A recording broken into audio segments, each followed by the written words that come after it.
পটলের রেসিপি তো আপনারা অনেকে অনেক রকমভাবে বানিয়ে খেয়ে দেখেছেন। তো আজকে আমার এই রেসিপিটা একবার বানিয়ে খেয়ে দেখবেন, আশা করছি আপনাদের খুব ভালো লাগবে।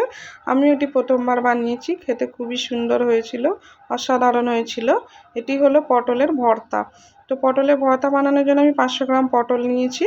এরপর উপর থেকে হালকা করে চেঁচে নিয়েছি। পটলের ভর্তা বানালে পটলের খোলা বাদ দেবো না।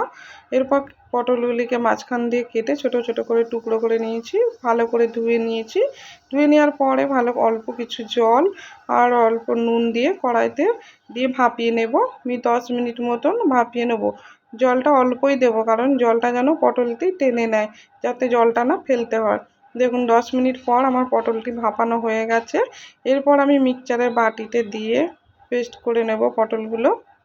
দেখুন আমার পেস্ট করা হয়ে গেছে। এরপর কড়াইতে সর্ষের তেল দিয়ে অল্প কালো জিরে, 4টে শুকনো লঙ্কা দিয়ে ভালো করে লাল লাল করে ভেজে নেব। দেখুন লাল লাল করে ভেজে নিয়েছি। এখান থেকে আমি 2টো শুকনো লঙ্কা তুলে নেব। শুকনো লঙ্কা তুলে রেখে দিয়েছি। অল্প কিছু রসুন কুচি ভালো করে লাল লাল করে ভেজে নেব। আর আমার বরটি তো শুধু এদিক ওদিক ঘুরছে, কখন ভর্তাটি রেডি হবে, কখন টেস্ট করে দেখব কেমন হয়েছে। দেখুন রসুনগুলোকে লাল লাল ভাজার পরে পেঁয়াজ কুচি দিয়ে দিয়েছি। পেঁয়াজ কুচি দেওয়ার পরে পেঁয়াজগুলো ভালো করে ভেজে নেব। এরপর 2টো কাঁচা মরিচ দিয়ে দেব। কাঁচা মরিচ দেওয়ার পরে অল্প হলুদ গুঁড়ো, অল্প লঙ্কা গুঁড়ো দিয়ে দেব। আপনারা আপনাদের স্বাদ মতন ঝাল দেবেন। দেখুন পেস্ট করে রাখা পটলটি দিয়ে দিয়েছি।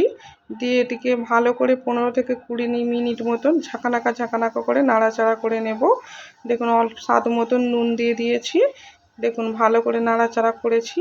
দেখুন জলটা টেনে নিয়েছে, শুকনো হয়ে গেছে, ভর্তাটা রেডি হয়ে গেছে।